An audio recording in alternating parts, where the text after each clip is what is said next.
Hola, bienvenidos a esta nueva transmisión. Es la segunda charla que tenemos sobre el tema de fundamentalismo religioso y estoy aquí con mi amigo Armando Moreno.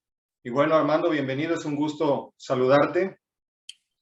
Muchas gracias, igualmente un saludo a todos los que nos vean y escuchen. Gracias, Armando. Pues bien, vamos a continuar entonces con este tema que, como habíamos mencionado, pues es muy extenso, a la vez que también complejo e interesante. Hablar del fundamentalismo en sus diferentes vertientes religiosas, pero sobre todo en lo que respecta al cristianismo. Entonces, yo estaba pensando que podríamos comenzar esta charla pues presentando lo que podríamos llamar la agenda del fundamentalismo. Es decir, si bien ya la vez pasada hablamos de algunos de sus rasgos que lo distinguen, creo que sería bueno para todos aquellos que nos escuchan que nosotros pudiéramos ser más específicos en cuáles son esos puntos que integran lo que podemos llamar la agenda fundamentalista. Entonces, no sé si tú quieras comenzar, Armando, dando algunas ideas y bueno, yo después retomo el tema. Sí, como no, Ángel. Mira, antes de eso, fíjate que a mí se me quedó en el tintero, digamos, como plantear una pérdida muy importante que sufrió, en mi opinión, el cristianismo protestante o evangélico o latinoamericano, justo por mantenerse en esta corriente fundamentalista y que tiene que ver con toda la enorme tradición protestante no fundamentalista que no fue conocida por toda la inmensa mayoría de cristianos, ¿no? Muchos de esos, estoy refiriéndome a ese periodo en el que justamente el fundamentalismo agarró fuerza en el periodo de la Segunda Guerra Mundial y después. Y es para mí sí es terrible lo que, no solamente lo que se terminó enseñando como dogmáticamente la ortodoxia cristiana evangélica latinoamericana, sino toda la pérdida que hubo con esa polarización del pensamiento teológico latinoamericano. Y dentro de eso están pensadores enormes, con un respeto académico, además, internacional y en todo sentido, como Bultmann, por ejemplo, en los años 40, ¿no? O Paul Tillich en los años 60, o toda esta enorme tradición de teólogos protestantes y católicos que no solo el Concilio Vaticano II generó una oleada importante de pensadores más progresistas y más críticos frente al dogmatismo católico, pero también las iglesias, el movimiento protestante también generó teólogos y respuestas de diferente signo y de diferente calibre a todo lo que implicaba el estado de posguerra, ¿no? A la sensibilización de lo marginal, de lo social, ¿no? Es también el nacimiento de la teología de la liberación, ¿no? Posteriormente. Es decir, yo quisiera empezar hablando de eso, ¿no? De esa circunstancia en la que hubo una especie de ostraísmo, que es que parte de la característica del fundamentalismo, una cerrazón al exterior, al pensamiento crítico, al pensamiento teológico que fue capaz de interactuar con las ciencias humanas, con la filosofía, con la ciencia, con otras religiones, ¿no? Y para el fundamentalismo eso era amenazante, eso era una perversión, era una traición, ¿no? A esos famosos fundamentos y a esa agenda que mencionas hace un momento. Pero la verdad es que sí ha sido una pena. Yo no sé hasta dónde, o sea, el atraso que generó intelectualmente y teológicamente en seminarios, en las iglesias, en las escuelas dominicales, en las librerías, ¿no? De veras, es un daño de un rezago que o sea, estamos hablando de 60, 70, 80 años de rezago, si no es que 100 años. Si agarras a Barth, ¿no? Y su epístola a los romanos, de ahí para acá, pues ya pasaron más de 100 años, ¿no? Entonces, dices, un rezago de 100 años del pensamiento teológico protestante para quedarte con la Biblia de Scofield o Berkhoff o con Schaeffer o ese tipo de cosas, es tremendo. O sea, el daño intelectual, el daño, digamos, hasta en la incidencia, ¿no? Académica, cultural, intelectual, estética, política, que pudo haber tenido el protestantismo en América Latina ha sido enorme. Un rezago, o sea, tendríamos que partir, ¿no? De ese daño, no sé si irreversible, de casi 100 años de atraso teológico en seminarios, en publicaciones, porque toda esta, digamos, tradición teológica, pues fue publicada en español, pero en editoriales católicas, la inmensa mayoría, ¿no?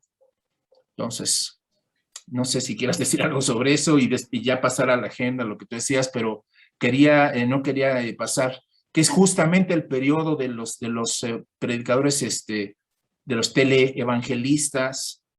O sea, es impresionante el contraste, o sea, es impresionante la forma en la que el periodo de Billy Graham, ¿no? Y de todos estos, o de Luis Palau aquí en América Latina y Gigi Ávila y ese tipo de cosas, ¿no?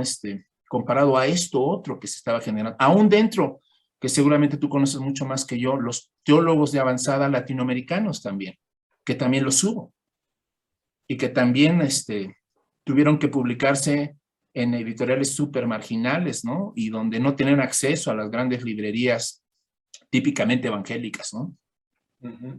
Ok, sí.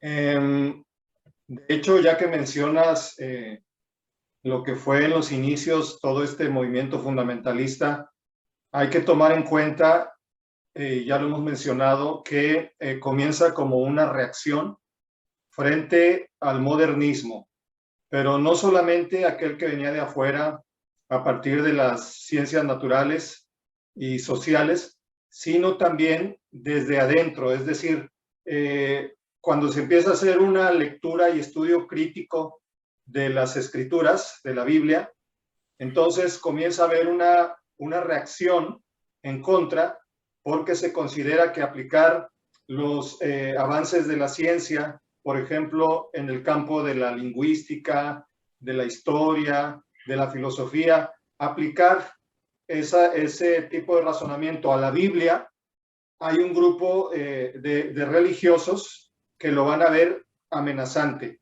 Es decir, van a considerar que eso va a socavar los fundamentos, las bases del cristianismo. Y entonces hay una reacción en contra del uso de las ciencias aplicadas a la Biblia, ¿no? Lo que va a ser el rechazo del pensamiento, del método histórico crítico.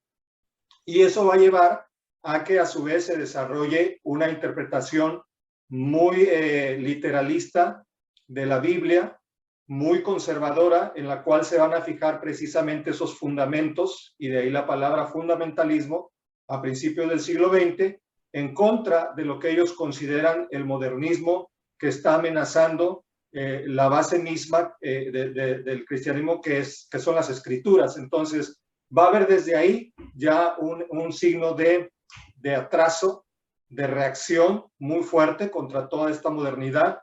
Y bueno, eso, como bien lo mencionas, va a hacer que el cristianismo, por el lado conservador, empiece a rezagarse frente a los avances de los nuevos teólogos, los nuevos estudiosos de las ciencias sociales que se acercan al fenómeno religioso. Entonces, por el lado conservador, eso va a empezar a ser un rezago, ¿no? Un rezago cultural, intelectual, teológico, etcétera. Entonces, como bien lo mencionas, estamos a 100 años después de la publicación de la Carta a los Romanos de Karl Barth, y muchos evangélicos ni siquiera conocen esto, ni siquiera saben quién es Karl Barth o de qué se trató esa obra que fue tan revolucionaria, ¿no? En el pensamiento teológico del siglo XX.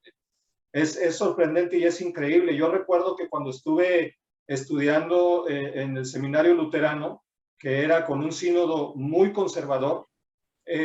Pues recuerdo que alguna vez le mencioné a mis profesores algunos teólogos luteranos de avanzada, como precisamente Dietrich Bonhoeffer o Paul Tillich, y es increíble, no los conocían. O sea, eran los profesores del seminario y no conocían a esos teólogos, ¿no? Entonces, ¿por qué? Pues precisamente por esto que has mencionado, ¿no? Y que estamos comentando, por ese rechazo que hubo a toda esta teología, y entonces eso llevó incluso a, no solamente a descalificar a toda esta teología crítica, académica, sino hasta a satanizar, a considerar que todo eso era pues basura, ¿no? En el sentido teológico. Y entonces ahí surgen, como bien dices, todas estas publicaciones que van a tratar de afianzar, de apuntalar la visión conservadora del cristianismo, ¿no? Y mencionabas específicamente el tema de la Biblia de Scofield, que por cierto yo por aquí tengo un ejemplar. Y fíjate, es interesante, estaba yo releyendo un artículo que publicó una revista que se llama Taller de Teología, que publicaba ensayos muy interesantes desde una perspectiva académica, crítica, y justamente este número trae un artículo que se titula La Biblia anotada de Scofield, Instituto de Fundamentalismo. Entonces, ahí analiza todo lo que es la ideología que se promovió a través de Biblias como esta específicamente, como por ejemplo se desarrollaba una teología dualista, ¿no? En la cual se rechaza todo lo que tenga que ver con el tiempo presente y con el mundo, es decir, con el aquí y el ahora, en aras de un énfasis en lo espiritual, en lo celestial, en lo futuro. De hecho, Scofield es quien desarrolla toda esta teología dispensacional que en el siglo XIX surge con las enseñanzas de John Nelson Darby, y después este señor las va a difundir por medio precisamente de la Biblia anotada de Scofield, que está llena de notas, de referencias y demás, que muchos cristianos casi toman como palabra de Dios, es decir, ponen las notas al nivel de la misma escritura, ¿no?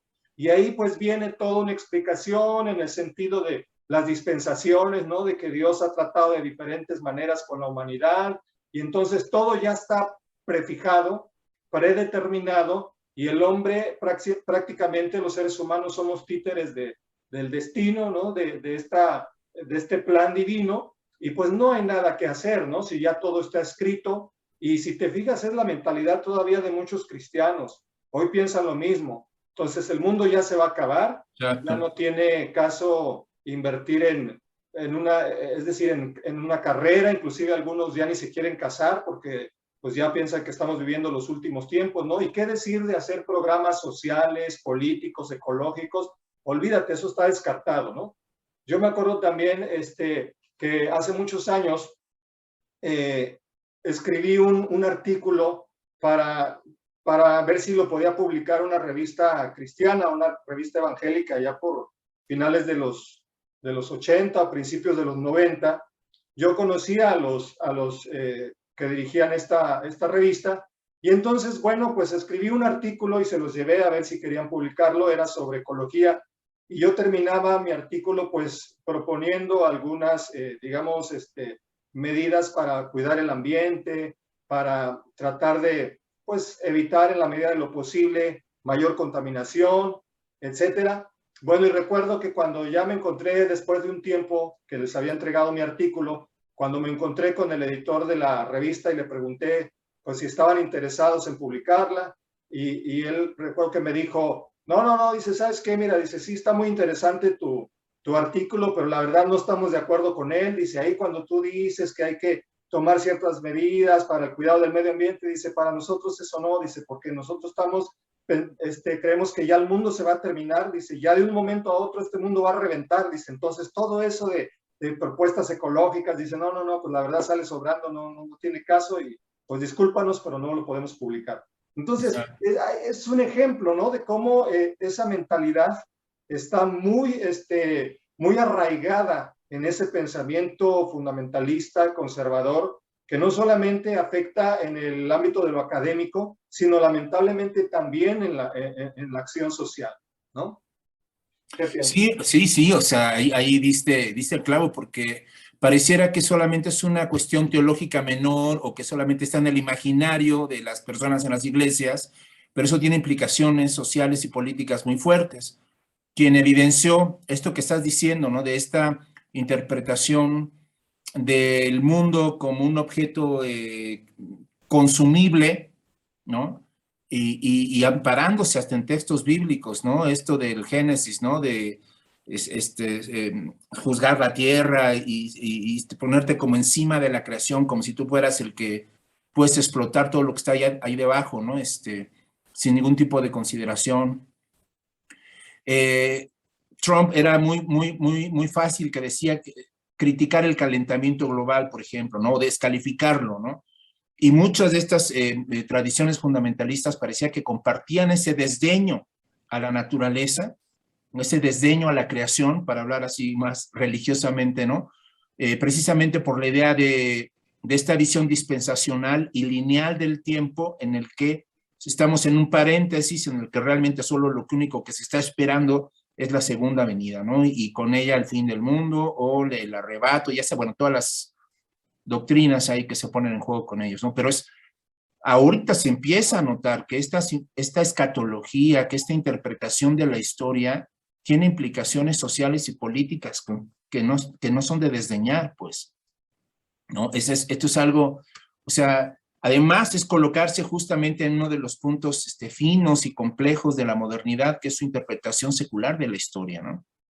Es decir, donde la historia está digamos, en manos de los seres humanos y que esto es un constructo de la humanidad y que somos responsables de lo que estamos haciendo de ella, ¿no? Y no tanto, como dices tú, un designio ya prefijado en etapas muy marcadas, ¿no? Y que además tienden muy fácilmente a usarse hasta como una especie de estrategia para legitimar ciertas cuestiones muy poco éticas que hay ahí en el Antiguo Testamento, por ejemplo. Si no, es que eso fue en otro tiempo, ¿no? Como si Dios mismo fuera cambiando. Muy chistoso, ¿no? Entonces sí, ahí tienes, ¿no? Ahí tienes las implicaciones de la Biblia de Scofield en esta posición sobre la naturaleza, sobre la historia, ¿no? Uh-huh. Sí, fíjate que yo, como te decía, sería bueno para aquellos que nos ven que pudiéramos nosotros ir definiendo así claramente cuáles son esos rasgos del fundamentalismo, porque tal vez haya quien nos escuche y diga, bueno, pues sí, ok, el fundamentalismo, pero ¿qué es exactamente eso? O sea, ¿de qué trata? ¿Quiénes son los cristianos fundamentalistas, no? Entonces, por un lado, yo considero que hay que aclarar que no se trata precisamente ni de una denominación o de una secta o de una iglesia, que es a la que nos estamos refiriendo, sino es de una corriente de pensamiento que está inmersa, que está dentro de la mentalidad de millones de cristianos y de religiosos en todo el mundo, ¿no? Entonces, también con esto aclarar, y ya lo hemos dicho, que no todas las religiones ni todas las personas que profesan una religión son fundamentalistas. Hay toda una rama de cristianos con un pensamiento crítico, progresista, incluso liberal. Pero bueno, ahorita lo que nos conviene es aclarar cuál es ese perfil, ¿no? Cuáles son esos rasgos o características de ese fundamentalismo. Y fíjate que yo precisamente estaba recordando, después de la charla anterior que tuvimos, todas esas publicaciones que en los años 80, sobre todo, empezaron a hacerse 80, 90 muy populares, que fue lo que yo podría llamar la teología chic. Es decir, aquella que fue promovida por todos estos folletos, aquí tengo algunos, todos estos folletines, ¿no? ¿Cómo se llama? El fundamentalismo. Por ejemplo, aquí tengo algunos que habla en contra de la ciencia, ¿no? Específicamente de la evolución. Y bueno, pues de una manera muy simplista, ¿no? Tratando de convencer a la gente de que pues se trata de una teoría totalmente equivocada, manipulada, ¿no? De que todos los descubrimientos son falsos y que pues prácticamente todo esto es para minar la Biblia, ¿no? Las escrituras. Entonces, un rasgo, precisamente el fundamentalismo, es esta posición anti-intelectual, anticientífica, ¿no? De descartar todo aquello que consideran que no coincide con su interpretación literalista de la Biblia, ¿no? Entonces, ese, digamos, es uno de los rasgos y hablábamos en el episodio anterior justamente de eso. Pero también otro rasgo es toda esta, digamos, actitud anticatólica, ¿no? Por el lado del fundamentalismo protestante. Uno de sus rasgos es ese anticatolicismo virulento, ¿no? El cual se les inyecta, se les inocula a los cristianos, haciéndoles, pues, creer, ¿verdad?, que la Iglesia Católica, pues, es la gran ramera del Apocalipsis. En este folleto que tengo aquí en mi mano, que justamente pregunta, ¿son cristianos los católicos? Obviamente la respuesta, después de todo el análisis que hace ahí de sus creencias, sobre todo los sacramentos en este folleto, pues termina diciendo no solamente que no son cristianos, ¿no?, sino que sus ritos son satánicos y que, pues que la Iglesia Católica es la gran ramera de que habla el Apocalipsis, ¿no? Una cosa que, por cierto, es un anacronismo, no un disparate, porque cuando se escribe el Apocalipsis ni siquiera existe la Iglesia Católica Romana como tal, o sea, no existe la institución que hoy llamamos catolicismo romano.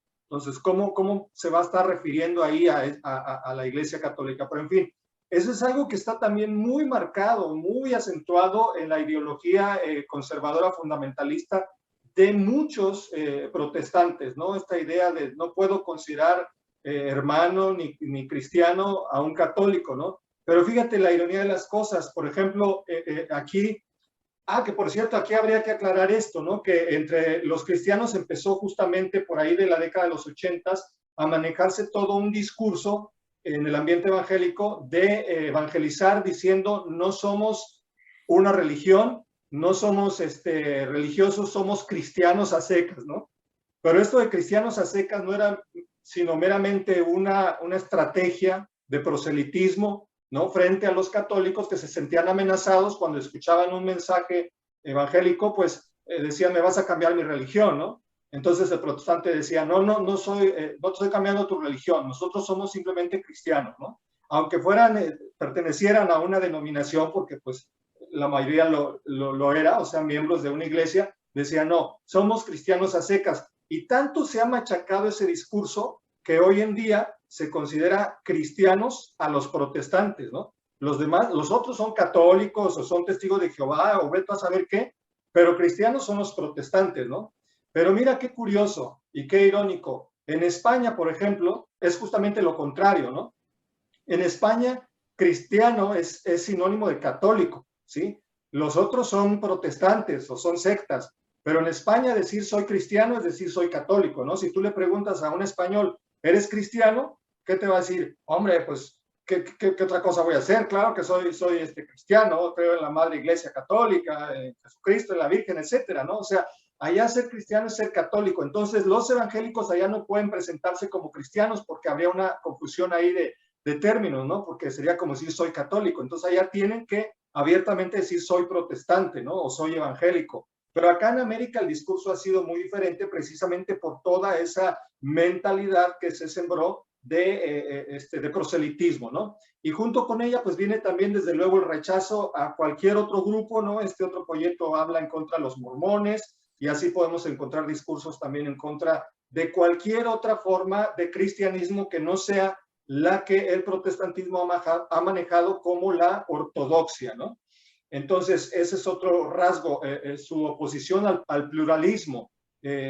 Pues ya no se diga solo cristiano, sino incluso religioso, ¿no? La no aceptación de otras espiritualidades, ¿no? El judaísmo, islam, religiones orientales, etcétera, está totalmente descartado, ¿no? Totalmente. Otra cosa que veía en estos folletos era, por ejemplo, fíjate, es nuevo, bueno, es más reciente, yo no lo conocía, pero lo adquirí, me llamó la atención porque se llama El Pobre Revolucionario y es todo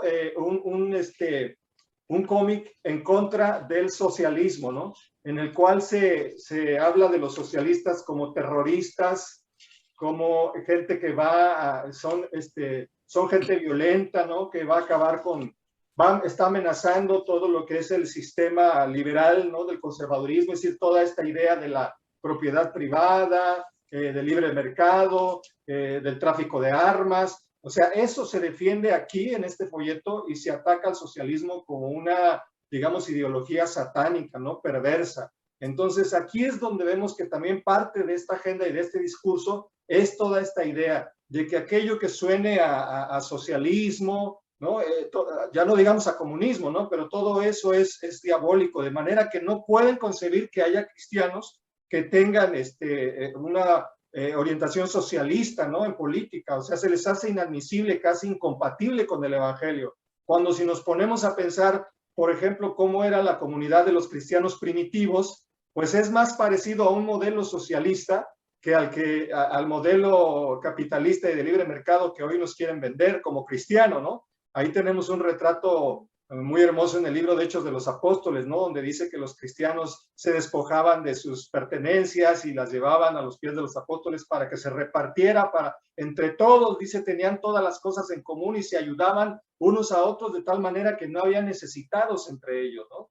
Entonces, ese me parece que también es un detalle que hay que considerar. Y mira, te menciono también uno más, ahora el apoyo que ellos dan, por ejemplo, al sionismo, ¿no? Al imperialismo, al expansionismo, etcétera, está también dentro de esa agenda, ¿no? La idea de manejar que ya ahí en los designios divinos está que ciertas naciones, ¿no? Ciertos pueblos están llamados para ser luz de la humanidad, pues uno de ellos obviamente tomándose de las escrituras interpretadas de esta manera fundamentalista, pues es Israel, ¿no? Entonces todo lo que apoye esta visión sionista, pues está respaldada por los evangélicos. Tan es así que están proclamando en su escatología, en sus profecías, que se ha de reconstruir el tercer templo, ¿no? Y muchos evangélicos apoyan esa idea, pero tengamos en cuenta que en el lugar donde estaba el antiguo templo judío, pues hoy está una de las mezquitas más importantes, ¿no? del mundo musulmán. Entonces, decir o pretender que se reconstruya el templo sería como estar apoyando la idea de una guerra, que se desate una guerra terrible, peor de las que ya hay en el mundo y específicamente en el Medio Oriente, para que se pueda reconstruir el templo, ¿no? Y hay evangélicos que en esa mentalidad, había un pastor en Estados Unidos, me parece que en Texas, que estaba ya criando la vaca roja, que es la que se tiene que usar para los sacrificios una vez que el tercer templo se ha reconstruido en Jerusalén. Entonces, todo este tipo de mentalidad también forma parte de esa agenda fundamentalista, ¿no? Entonces, no sé qué piensas, Armando. Sí, fíjate que retomando este asunto que es un rasgo, como bien dices, del fundamentalismo, esta conciencia de minoría, ¿no?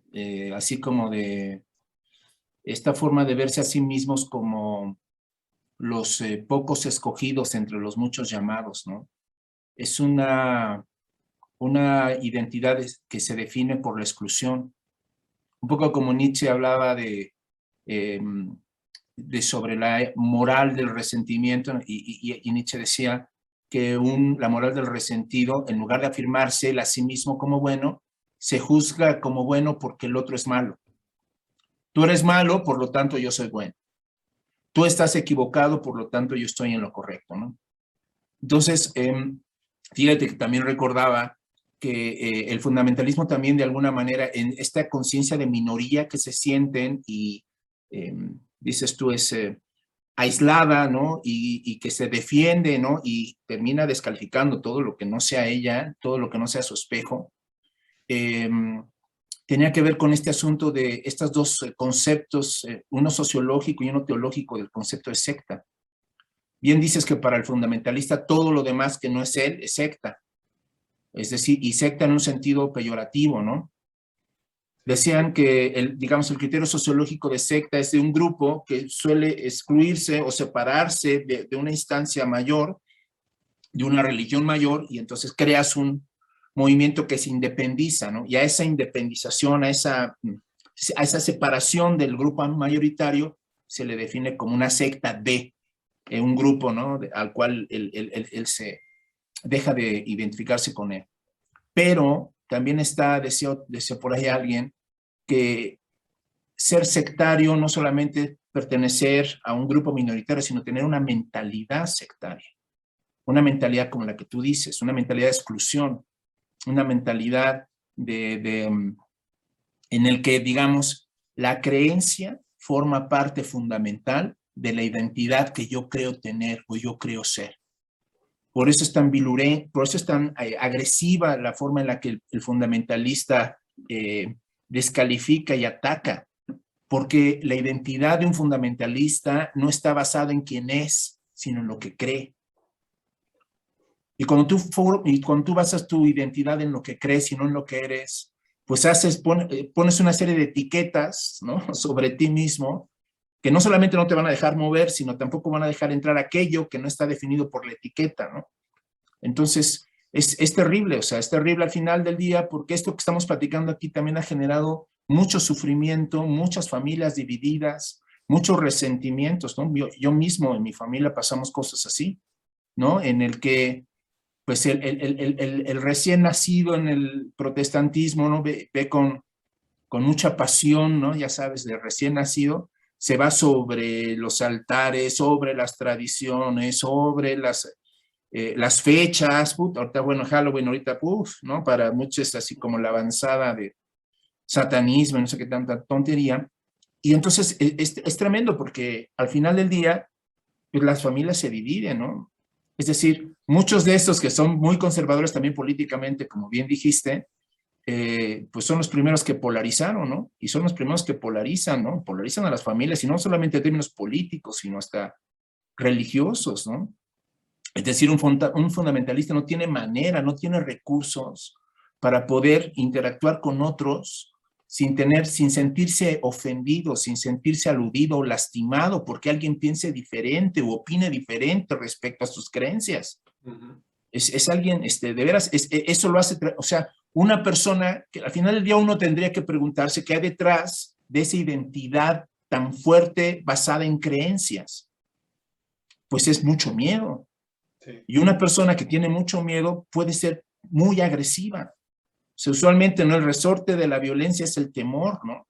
Eso, o sea, estos folletos que tú mencionas, ¿no?, donde esta es otra característica del fundamentalismo, o sea, que el otro se vuelva mi enemigo.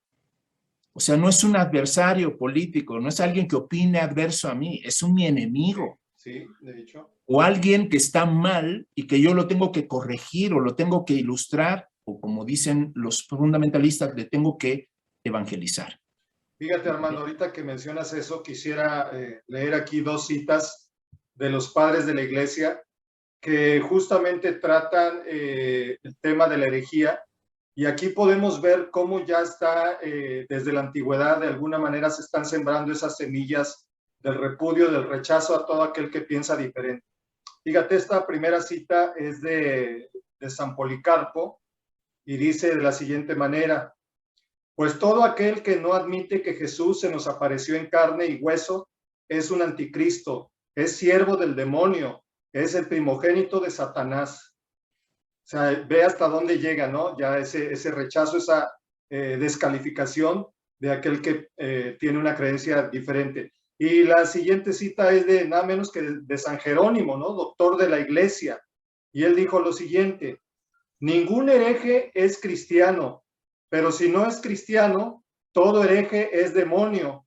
Reces para el matadero del infierno. O sea, ve hasta dónde ya entraba esta semilla de odio en todo aquel que no piensa como nosotros o como yo, quien esté emitiendo ese juicio, ¿no?, teológico. Entonces es no solamente descartado, pero es condenado, es considerado un anatema, es decir, un maldito, ¿no?, y enviado al mismísimo infierno, ¿no? Entonces ahí está toda esa lógica, ¿no?, digamos, del fundamentalismo en cuanto a no aceptar esa diversidad de pensamiento, ¿no? Pues hay que observar que las semillas del fundamentalismo están presentes ya desde la antigüedad. O sea, aunque este es un fenómeno, digamos, reciente, ya en su modalidad del fundamentalismo protestante, sin embargo, podemos ver que ya desde los antiguos pensadores cristianos había una cierta intolerancia aquel que pensaba diferente.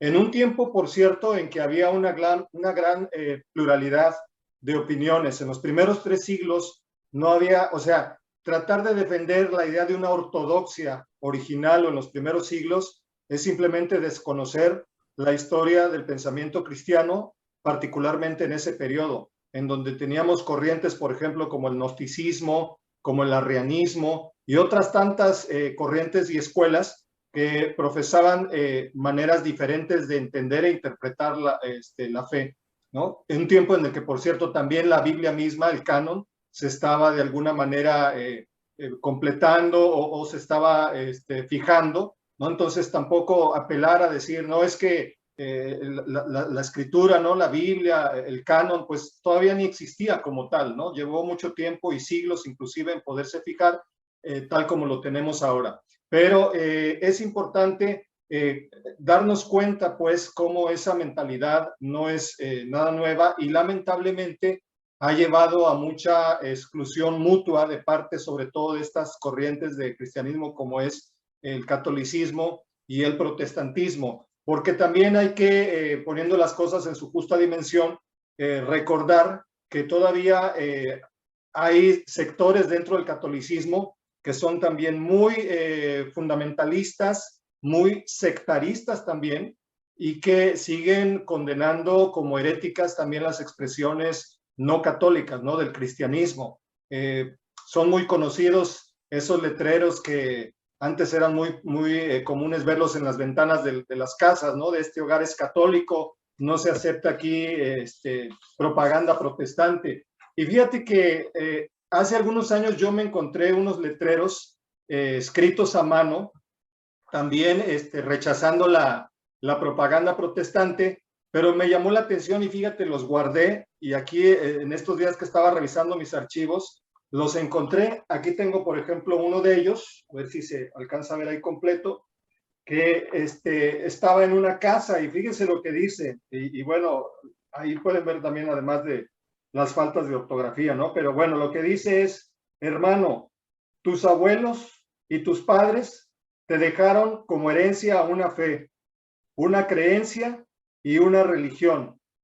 Estos dones valen más que la plata y el oro. Guárdalos y no los cambies por basura protestante. De lo contrario, podrías pagar cara tu maldad. Pon oído a los consejos. Entonces ahí hay un ejemplo, ¿no? de ese tipo de condenas a todo aquel que no piensa como yo, que tiene otra forma de religiosidad. Mira, aquí hay otro que también conservo. También le saqué una copia. Y bueno, a ver si se alcanza ahí a ver. Dice, hermano, tu visita se debe a un mensaje bíblico, pero eres un testigo de Jehová, evangélico, mormón, masón, etcétera, etcétera. Aléjate de mí, puesto que tú eres un impostor disfrazado de oveja. No insistas ni te portes como los necios, imponiendo tus mentiras. Bueno, pues ahí está entonces cómo desde los dos lados, ¿verdad? Es decir, desde las diferentes corrientes, porque si hablamos también de grupos más aislados o separatistas como mormones y testigos de Jehová, el discurso es el mismo, ¿no? Es el mismo. Todos aquellos que no pertenecen a mi iglesia, a mi organización, simplemente están descalificados, ¿no? No son aceptados, no son hijos de Dios. Porque también toda esa terminología, ¿no? Porque hay ciertos insultos, adjetivos que se usan para referirse a aquellos que no piensan de acuerdo a esta mentalidad conservadora, ¿no? En el ambiente, por ejemplo, entre los católicos, pues no bajaban de herejes a los protestantes, ¿no? Ya con el Concilio Vaticano II ya se cambió un poquito el discurso, ya son hermanos separados, ¿no? Hermanos separados. Algo así como primos. Entonces, Sí. pero también desde el protestantismo hacia afuera también. ¿Cómo se considera aquel que no es evangélico? Pues inconverso, Idólatra, mundano, por no decir, a veces hasta hijos del diablo se les llama, ¿no? Y yo a veces cuando hablo sobre esto con mis estudiantes les digo, Ojo, ¿a quién? Porque algunos dicen, es que ahí está en la Biblia, ¿no? Jesús llamó hijos del diablo, sí, pero ¿a quién fue a quien Jesús llamó hijos del diablo? No fue a los pecadores, a la gente de la calle, fue a los religiosos, a los que estaban dentro del templo, aquellos que presumían ser religiosos, fue a quienes les dijo, ustedes no son hijos de Abraham, ¿no? ¿Te acuerdas de ese discurso donde los judíos están diciendo, nuestro padre es Abraham, y Jesús les dice, no, su padre no es Abraham, su padre es el diablo, ¿no? Porque ustedes no hacen las obras de Dios, sino las del diablo, etcétera. O sea, no es hacia los pecadores de a pie, sino es hacia aquellos que se dicen religiosos, son los que en un momento dado se les va a hablar con esta dureza, ¿no? Entonces, habría que también tomar en cuenta eso si los enemigos de la fe no están dentro de nuestras propias paredes, ¿no? Entonces, bueno, eso es algo que yo quería comentar a propósito de lo que decías, ¿no? Sobre esta descalificación que se hace hacia aquellos que piensan diferente. Sí, fíjate que yo creo que a partir de aquí ya se podría como plantear lo que en mi opinión es lo medular. O sea, lo que finalmente te va a hacer un fundamentalista o no. Y donde, en mi opinión, van a desprenderse todos estos rasgos, ¿no? De intolerancia, pues de esta actitud inquisitorial también. Y en mi opinión, lo que te hace un verdadero fundamentalista es tu forma de aproximarte y de interpretar un libro. O sea, la manera en la que tú tratas a la Biblia, la manera como la interpretas, el valor que le das y la forma como tú supones que en ella hay una verdad absoluta, ¿no? Es lo que va a generar, pues, esta virulencia en la manera en la que tú no alcances a percibir un enorme de 2000 años entre ese texto y tú, y que por lo tanto requiere de un ejercicio de interpretación, ¿no? Pues que no es sencillo, ¿no? No es sencillo recuperar el sentido de ese texto. Y mientras tú sigas pensando que se escribió ayer y que lo puedes tratar y entender como lo entendía y lo trataba un judío del primer siglo, ¿no? Entonces tu actitud ante ese texto va a generar esa posición. Casi siempre, tanto los fundamentalismos islámicos como judíos y los cristianos tienen en común la interpretación literal de la Biblia. La convicción de que en ella no hay error, de que toda ella es inspirada por Dios, que toda ella es, ¿no? Es un canon, un criterio de verdad absoluta, no solamente en términos dogmáticos, sino en términos morales también. Norma de vida, ¿no? Al 100%, ¿no?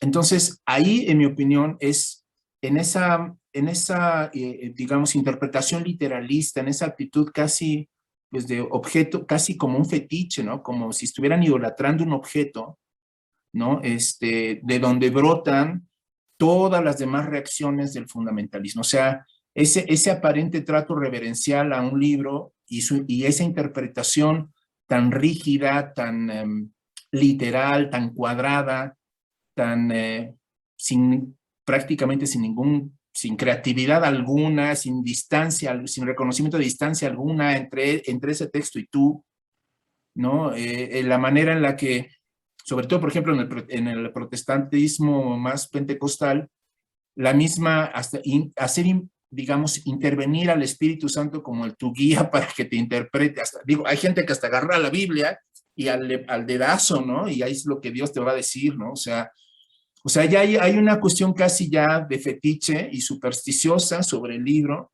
que hace que el fundamentalismo sea tan hostil y tan intolerante, y que además diga, ¿no? Porque ese es como digamos, el principio de autoridad del fundamentalista, es esta ingenua idea, o esta interpretación hasta medio perversa del solo escritura, ¿no? De la reforma, ¿no? Y donde solo escritura pareciera que yo tengo el derecho de decir, no lo digo yo, aquí lo dice, ¿no? Ese es como el típico argumento fundamentalista, es que no soy yo, es que aquí la sana doctrina y todo ese tipo de equivalentes que utilizan para no darse cuenta de que cuando ellos están diciendo eso, pues están diciendo algo muy distinto a lo que ahí está escrito. Es una interpretación, de hecho ya su propia enunciación supone una interpretación, supone un sesgo, supone, o sea, por ejemplo, el fundamentalista no es capaz de reconocer que dentro de él hay un esquema mental que lo condiciona a ver y a interpretar ese texto de cierta manera. Sí. Esa forma, ese esquema mental, que para él es su punto ciego, para él es como si Pablo lo escribió hace 15 días y le llegó en la carta y le está diciendo a él y le está hablando cosas, o sea, como si el español y el griego fueran exactamente iguales. O sea, bueno, hay un asunto tremendo allí. Y lo que yo veo es que ese es el eje, o sea, el núcleo es un problema hermenéutico, el núcleo es un problema de interpretación, es una forma de tratar y todas las implicaciones a un libro como sagrado. Y sobre eso, pues, hacer descansar una tradición, hacer descansar una iglesia, hacer descansar una identidad y hacer hasta descansar a un solo Dios, que además se interpreta en el mismo sentido beligerante hacia los demás, hacia las demás lecturas de lo sagrado. O sea yo creo que ese es digamos, el pilar. Y obviamente lo más delicado que tú le puedes discutir a una persona fundamentalista, ¿no? Y por eso lo que decías tú, ¿no? De cómo ven como una profanación que las ciencias bíblicas contemporáneas o a partir del siglo XVIII, XIX, ¿no? Empezaran a estudiar la Biblia como se estudia a Virgilio, como se estudia cualquier otro texto, o sea, con el mismo rigor académico, científico, ¿no? Para precisar el sentido de lo que ahí se está diciendo, o sea, ¿no? O cuando Burman empieza a hablar de desmitologizar ese texto, ¿no? Entonces, eso, pues para ellos es lo peor. O sea, digamos, les tocas lo más sagrado, porque el problema está en que como ellos no distinguen entre su propia interpretación, su forma tan, porque además tan violenta, porque finalmente es una interpretación muy violenta hacia el texto, porque fijarle un sentido único a un texto es violentarlo. Sí. Violentas el texto mismo y violentas a los demás que no opinen como tú, ¿no? Pero el problema está en que ellos no distinguen entre esa forma de violentar un texto del sentido del texto. Para ellos es exactamente lo mismo, ¿no? Entonces, es terrible y eso también los hace tan que se molesten y que no tengan capacidad de diálogo ni de argumentación. O sea, ellos solamente se defienden a bibliazos, ¿no? Así como a tuitazos, sacando por esos bibliazos, ¿no? Y de ahí no pasan. Entonces es terrible porque además están tremendamente reforzados por todo el asunto de los seminarios, que es todo un tema, o sea, porque este foco de infección del fundamentalismo también ha sido propagado y asumido como cristianismo a secas, ¿no? Por los seminarios, ¿no? Y si nos vamos atrás, pues por el seminario de Dallas, ¿no? Que es como la matriz, ¿no? Del dispensacionalismo y de todo este tipo de cosas, ¿no? Sí, fíjate que mencionas un punto que es importantísimo y es la interpretación de la Biblia, la manera en que se hace, el que muchos no se dan cuenta que previo a esa lectura que hacen de la Biblia, ya reciben digamos, unos lentes prejuiciados que les hacen interpretar el texto de determinada manera, ¿no? Porque la pregunta es, si tú no tuvieras esos prejuicios, esas ideas preconcebidas y te acercaras al texto bíblico, ¿qué es lo que entenderías, ¿verdad? A partir de una lectura lo más, digamos, imparcial o neutral posible, ¿no? Pero como bien lo mencionas, siempre de una u otra manera ya tenemos unos precondicionamientos ideológicos que son los que nos llevan a interpretar el texto de tal o cual manera. Yo quisiera, por ejemplo, poner aquí dos casos, ¿no? Dos ejemplos de interpretación, una fundamentalista y otra carismática. En el caso del fundamentalismo que se apega mucho supuestamente a una interpretación literal de las escrituras y que justamente ataca a los académicos o a los que interpretan la escritura de una manera más científica, más crítica, diciendo, es que no, ustedes no toman la Biblia como es, la interpretan como quieren, como les da la gana, etcétera, y no se dan cuenta que ellos toman el texto y lo interpretan a su conveniencia. Por mucho que digan, es que es como está escrito en la Biblia, como dice la escritura, ¿no? La verdad es que ellos no toman la Biblia al pie de la letra, sino en aquello que les conviene. Por ejemplo, habría que preguntarle a un cristiano fundamentalista por qué entonces come carne de cerdo, si en la Biblia está claramente prohibido y condenado como un animal inmundo, ¿no? ¿Por qué come mariscos si está también en esa lista de animales impuros? ¿por qué trabaja en sábado, no? Si está prohibido, ahí está penalizado inclusive con la muerte, ¿no? Entonces, ¿qué va a decir? Ah, bueno, lo que pasa es que eso era en la ley, ¿no? Ahora estamos bajo la gracia. Ah, bueno, entonces ya estás interpretando, ¿sí? No estás tomando el texto de la Biblia tal cual, sino ya le estás dando tu propia interpretación. Entonces, esto es algo que muchas veces no quieren reconocer o no se dan cuenta que ellos también están de la misma manera interpretando el texto bíblico de acuerdo a su perspectiva, a su conveniencia, a su ideología, ¿no? Entonces, o sea, digo, y no porque tenga algo malo en eso, como bien lo has mencionado, un texto no es unívoco, no tiene solamente un significado, más bien debemos entender que los textos son polisémicos, que hay muchos significados, muchas maneras de leerlos y de acercarnos a ellos, ¿no? Y aquí lo importante sería ver si la lectura que le estamos dando es una lectura opresora o si es una lectura liberadora, ¿no? Si esa interpretación nos está llevando a la exclusión, al odio, al repudio, o por el contrario nos está motivando al respeto, a la aceptación, al amor, a la concordia, etcétera, ¿no? Ahora, fíjate, hay otro tipo de interpretación que mencionaba y es la carismática, que esa inclusive va más allá porque ya ni siquiera se basa en el texto bíblico, ¿no? O bueno, lo toma solamente como un pretexto. Yo una vez escuché a un señor carismático decir, es que la Biblia no se interpreta, la Biblia se revela. O sea, te la tiene que revelar el Espíritu Santo, ¿no? No la tienes que interpretar, o sea, descalificando la hermenéutica y todo esto, ¿no? Entonces, pero eso es, bueno, no sé cuál sea peor, ¿no? Digo, creo que las dos, o sea, porque también es ya interpretar de acuerdo a tus sentimientos, a tus sueños, a tus emociones. ¿Y cuántos libros inclusive no se han escrito y se venden en librerías cristianas de personas que dicen que tuvieron una experiencia astral, bueno, ellos le llaman espiritual, en el cual fueron arrebatados al infierno y al cielo y cuentan las cosas que vieron? Y ahí están los hermanitos consumiendo esa literatura y creyéndose a pie de juntillas esas revelaciones, ¿no? Que ya ni siquiera apelan al texto bíblico, sino a sus propias experiencias extáticas, ¿no? Como aquel libro de esta señora Mary Dexter, me parece que se llama, de Revelación Divina del Infierno, ¿no? Que decía que Dios la arrebató en el espíritu, se la llevó al infierno y le mostró que este lugar tiene forma de cuerpo humano, ¿no? Y entonces ella describía cuando se metió al brazo derecho del infierno y al brazo izquierdo y a la pierna. Una corregida Dante ahí cosas, ¿no? un poquito.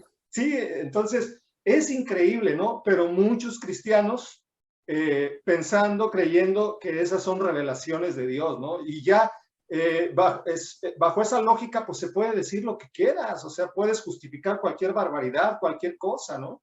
¿O cómo ves? Sí, pero es un tema muy delicado porque finalmente también, o sea, es algo que quedó al margen de la tradición protestante latinoamericana o terminó mostrándose de una forma muy perversa, muy pervertida en un sentido más como psicológico que moral, ¿no? Me refiero al tema de la mística.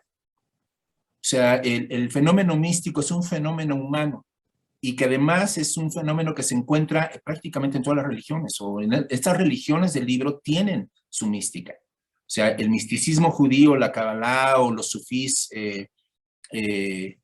del mundo musulmán, ¿no? O los Santa Teresa de Jesús o San Juan de la Cruz en el catolicismo. O sea, sí hay la experiencia mística, es un asunto muy interesante. Y digamos, la tendencia al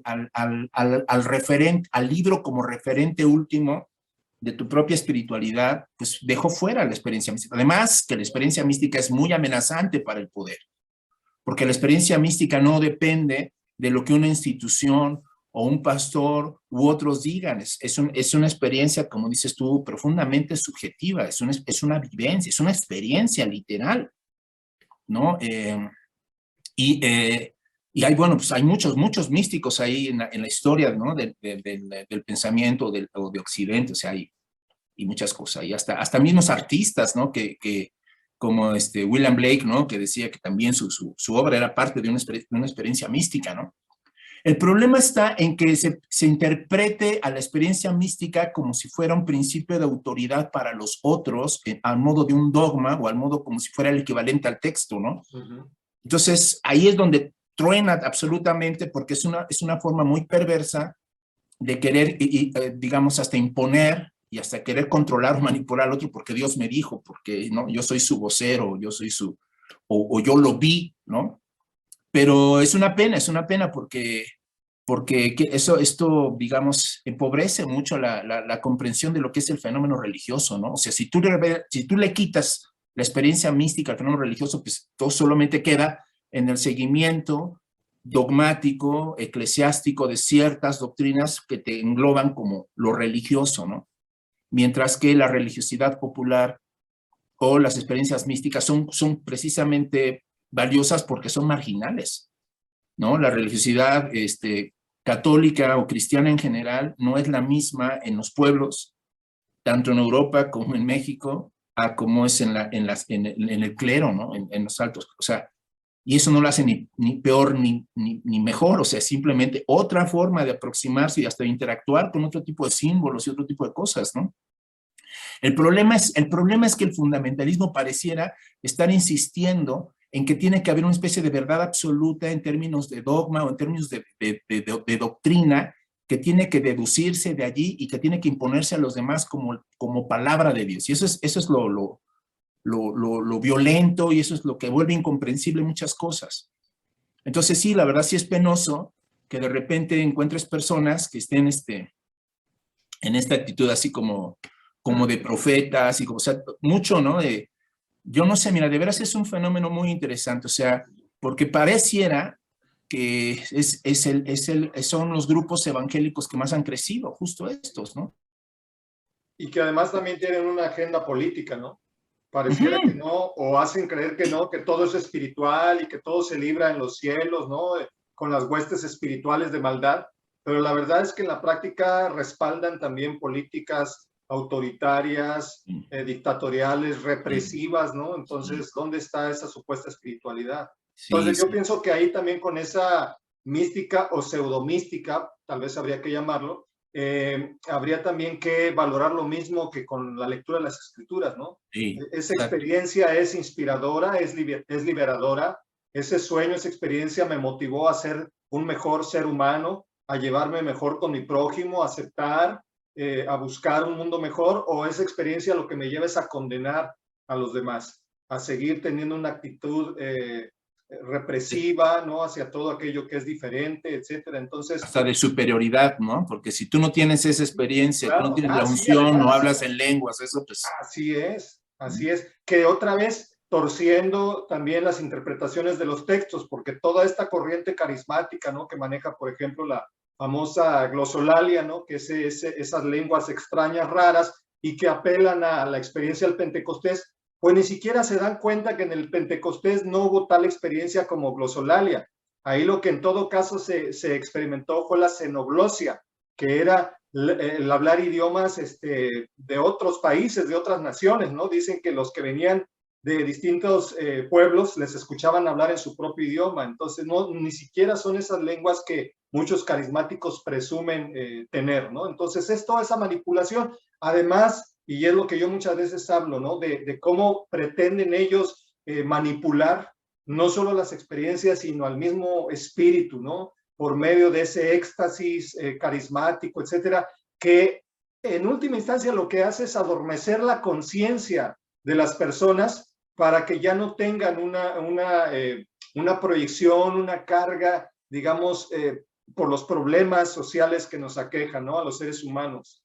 Hace algunos años platiqué con un señor donde me platicó su experiencia de que él había sido miembro del Partido Comunista Mexicano, que había sido muy activo y todo, y que pues todo su énfasis, su interés era la lucha social y todo, pero que de repente empezó a sentirse muy enfermo, le vinieron algunos problemas así muy complicados de salud y no hallaba cura, no hallaba remedio, hasta que vinieron unos hermanos a verlo y le dijeron que tenía demonios, ¿no?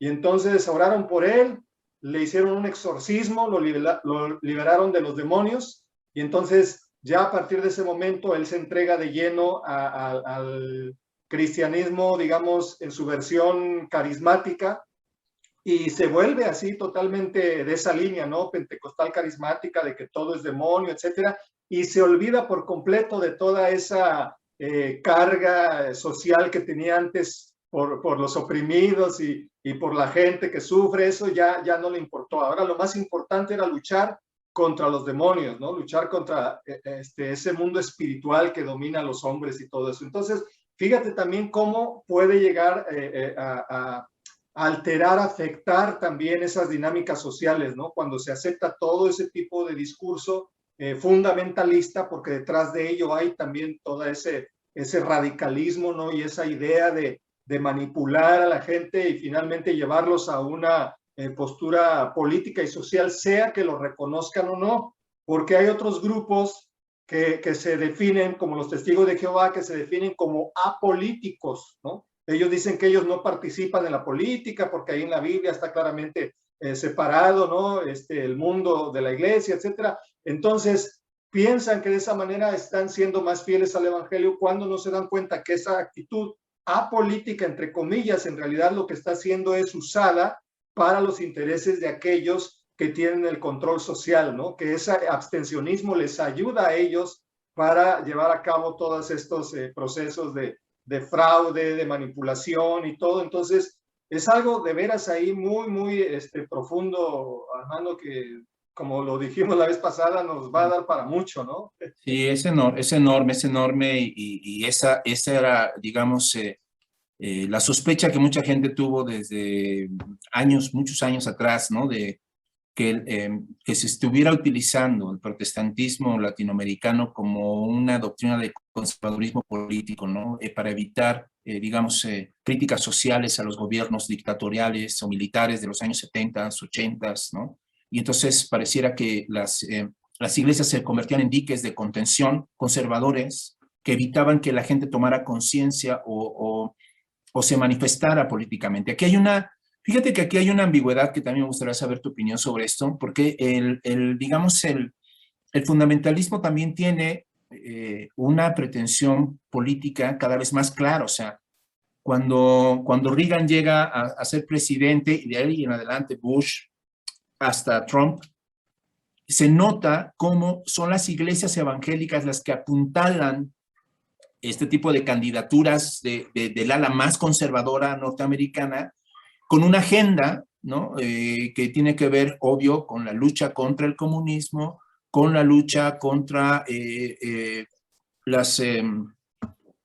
aborto, contra los homosexuales. Es decir, hay una agenda ahí que ya es como muy clarita y es parte también del discurso fundamentalista, ¿no? O sea, su ética cívica, su posicionamiento, ¿no? Su forma de involucrarse en la vida pública es así, con una actitud de beligerancia y retardataria sobre derechos humanos. De hecho, hay muchos fundamentalistas que ni siquiera creen que existen los derechos humanos y que eso es una propaganda satánica, ¿no? Así como algunos, ¿no? Del PAN que dice que los derechos humanos son para los humanos, no para los animales, ¿no? Sí. Refiriéndose así a un... No está. Entonces, digamos, aparece, digamos, esta ruptura también con la modernidad en el sentido de que desprivatizan la vida religiosa y la vuelven una agenda pública, política. Hay hasta la idea de formar partidos políticos cristianos. En México ya hubo un intento híbrido horrible, ¿no? El PES, ¿no? Uh-huh. Sí. Entonces, digamos, esta irrupción, ¿no? Esta irrupción de la religión conservadora en una agenda, ¿no? Y que tiene su propia ética cívica, o sea, digamos, para el fundamentalismo, el que haya pobreza, el que haya muerte, el que haya niños viviendo en la calle o en desnutrición absoluta, no es importante sino combatir al homosexual, ¿no? O sea, la guerra se legitima, pero el aborto se escandalizan frente a políticas, ¿no? Que lo toleren, ¿no?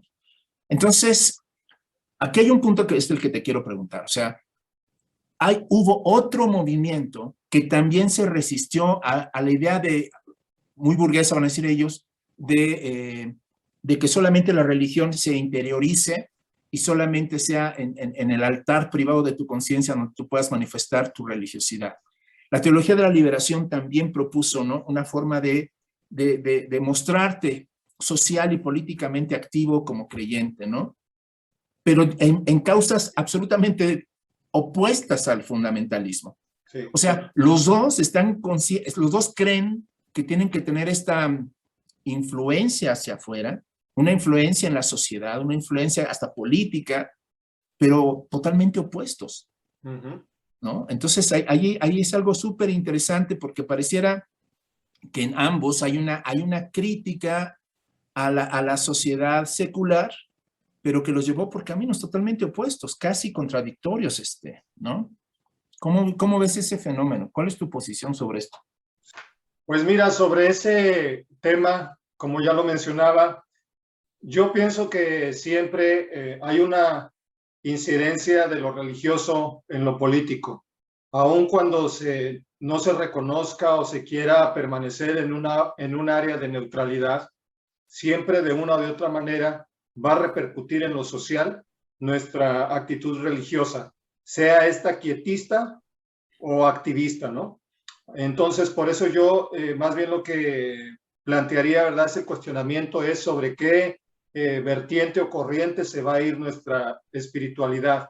Es decir, va a ser una religiosidad otra vez retardataria, conservadora, reaccionaria, que va a estar en contra del progreso en todas las áreas de la cultura y la sociedad, o va a ser una espiritualidad encaminada hacia que seamos mejores seres humanos, a que tengamos un mundo mejor. Es decir, yo pienso que ahí está realmente el punto, porque no soy tampoco de la idea de amordazar o silenciar a los cristianos, como también desde el secularismo muchas veces se pretende, ¿no? Decir que los cristianos simplemente vivan su fe, su piedad en su fuero interno, que se ocupen de temas como el más allá y hasta ahí, que no se metan en cuestiones sociales. Pero yo pienso que de una o de otra manera, nuestra espiritualidad siempre repercute en lo social. Aquí la pregunta sería ¿cómo? ¿De qué manera? Mira, por ejemplo, dentro del ámbito del protestantismo, básicamente también hay dos tipos de actitudes que se toman con respecto a lo social.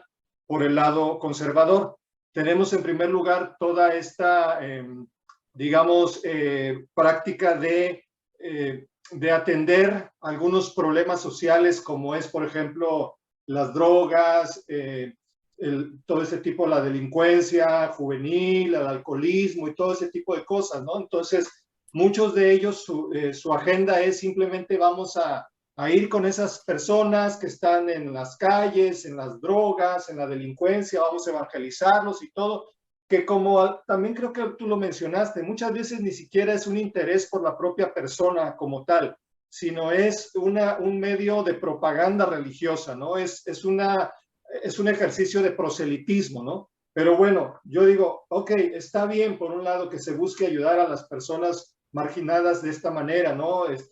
Llevándoles la esperanza en una vida diferente, mejor, etcétera. Pero cuando eso se convierte o se hace cómplice al mismo tiempo de silenciarnos ante las injusticias sociales que se comete ya en la superestructura, cuando eso nos lleva a no denunciar, digamos, los malos gobiernos que deberían de ocuparse precisamente de estos problemas sociales, cuando la iglesia dice, bueno, yo no hablo, no me meto en política, no protesto, no digo nada, porque ya finalmente estoy yendo a evangelizar a los drogadictos, ¿no? A los niños de la calle, etcétera. Cuando son cosas que en primera instancia debería también estar atendiendo los gobiernos, ¿no? Entonces, pero esa es una de las, digamos, de los ejercicios desde el conservadurismo que se hace, ¿no? Vamos a atender los males sociales de esta manera, que muchas veces, repito, no es ni siquiera por atender el problema social, sino simplemente para ganar adeptos a nuestra iglesia o denominación.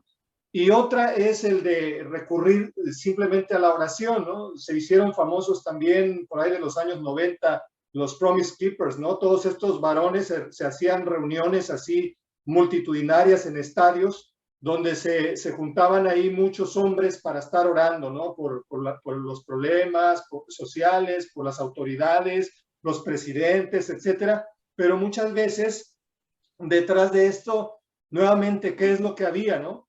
toda esa idea de hacer caso omiso, de callarse ante las injusticias sociales, de respaldar regímenes que estaban siendo represivos, injustos, autoritarios, etcétera, con la idea de que vamos a ponerlo en oración, ¿no? Y ya Dios dirá, o en el ámbito espiritual las cosas van a cambiar y ya después esto va a ir cambiando en la sociedad. Pero llevaba a un quietismo político, ¿no? Es decir, a no participar en la política porque todo se resuelve en el ámbito espiritual. Entonces, yo considero que aquí es bueno que nos demos cuenta que hay otras corrientes de espiritualidad, de experiencia cristiana, como ya lo mencionabas, una de ellas la teología de la liberación, que nos lleva a pensar en vivir el evangelio, la fe, en proyección y relación con las causas de los más necesitados, ¿no? Es decir, que nuestra espiritualidad se traduzca realmente en obras de justicia, en amor al prójimo, por el valor que tiene el prójimo en sí mismo, al ser persona, al ser un hijo de Dios. Entonces, como tal, verlo y encaminarnos o orientarnos en ese sentido. ¿Qué es aquello que contribuye para que seamos mejores? Porque yo lo que pienso y digo es, si una religión no sirve para hacernos mejores seres humanos, entonces no sirve para nada, ¿no? Entonces, yo pienso que es aquí importante que nosotros empecemos también a hablar de que hay otras maneras de vivir el cristianismo, de ser cristiano, y que no son estas que nos ha vendido el fundamentalismo, el conservadurismo, ¿no? Hay otras maneras de vivir la experiencia de nuestra fe que tengan repercusión de una mejor dimensión social. Sí, pareciera como si, así muy freudianamente, ¿no? Como si estas formas recesivas, neuróticas, ¿no? De religiosidad fuera así como algo que mal entendido, mal vivido, mal reprimido por la modernidad y por esta interpretación no religiosa del mundo, bota como síntoma, ¿no? Dicen que precisamente un deseo reprimido, al reprimirse se distorsiona, se pervierte, ¿no? Y al no darle cauce, termina votando ¿no? Por la presión misma psíquica, termina votando como síntoma, termina votando de una forma tal vez más violenta o más dolorosa para la persona, ¿no? Y pareciera que la religiosidad fundamentalista es un poco eso, ¿no? En términos psicoanalíticos, como un síntoma neurótico de una religiosidad no muy bien asumida, ¿no? Además, digo, hay componentes hasta más de tipo, hasta formativos, digamos. Pareciera que es la cerrazón o la necesidad de depender de una forma tan neurótica de una interpretación tan literal y tan violenta de la Biblia, ¿no? Se acompaña muy bien de un anti-intelectualismo, ¿no? Que les hace creer que pueden prescindir de la educación, que pueden prescindir de las ciencias humanas, de la filosofía o de la misma historia, para darte cuenta de dónde viene eso que dices, que crees que viene de la Biblia y no, eso a lo mejor tienes una doctrina que tendrá 600 o 80 o 100 años o 200 cuando mucho, o sea, y lo estás creyendo como si fuera bajado del cielo, ¿no? Mira, decía Benjamín Furcano, que es un sacerdote que se metió en las entrañas más problemáticas del catolicismo, que había dos cosas que para él en la Iglesia Católica eran inconmovibles, tristemente. Uno, su eclesiología, su concepto de iglesia, ¿no? O sea, piramidal, jerárquica, patriarcal, ¿no? Y la otra, la ética sexual. El cristianismo conservador ha mantenido como, digamos, por siglos, su actitud de recelo, su actitud no solamente inquisitorial, sino de, digamos, donde se concentra todo el tema de la culpa, ¿no? O sea, no hay lugar más complejo y sucio en la ética conservadora que el sexo. No hay actividad humana que no tenga más legislación y no intente regularse más que la vida sexual, que la vida privada de las personas, ¿no? O sea, no solamente sus actos, sus pensamientos, sus gustos, sus preferencias, sus horarios, sus formas, sus maneras, o sea, la obsesión por el sexo, digamos, es un componente también conservadurismo y del fundamentalismo religioso, ¿no? O sea, es algo que se puede notar también en categorías pues que para mí son preéticas, ¿no? Por ejemplo, las del Levítico y todas estas leyes de prohibición sobre si puedes o no tocar a una mujer, si está menstruando, qué puedes o no puedes, ¿no? En términos de empaledar a una mujer, ¿no? Adúltera, o sea, la pena de muerte. O sea, hay cosas, Sí. o sea, brutales, ¿no? Brutales.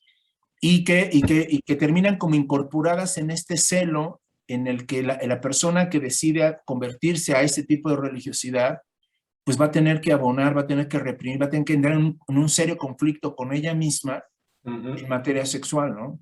O sea, o sea, si alguien es homosexual y decide acercarse a la iglesia, pues mala hora la que se le ocurrió hacer eso, porque lo van a meter en un gravísimo conflicto para toda su vida, ¿no? Sí. Todo este rollazo, ¿no? Y que ya sabes que se ha prohibido ya, ¿no? Terapias de conversión y todo este asunto. Entonces, ahí, no sé, cómo ves, Ángel, pero esa es otra área donde el fundamentalismo religioso ha causado un daño tremendo, tremendo en personas, en familias, o sea, su propia, que a lo mejor alguien se podría preguntar, oye, ¿y por qué la obsesión por el sexo, no? ¿Por qué tan, o sea, y entiendo, o sea, en mi opinión, en mi punto de vista, sí hay una razón por eso, o sea, el placer se amenaza al poder, ¿eh? O sea, el poder, o sea, el concepto de energía, el concepto de trabajo, de hacer, en esta lógica de este sistema es medible siempre positivamente en términos de producción, ¿no? Es decir, tu esfuerzo tiene que producir algo, ¿no? Y esa producción está hasta cargada hasta de dolor y de sufrimiento, porque vas hasta en contra, ¿no? Y tienes horarios, y tienes formas, y tienes, ¿no? Te puede hasta causar enfermedad, en fin. O sea, todo el concepto de trabajo, ¿no? Que sostiene a este sistema, ¿no? Y pareciera que el sexo es lo más amenazante porque el placer justamente es antisistémico. O sea, el goce y el desgaste por goce en el erotismo y en la sexualidad es, digamos, improductivo.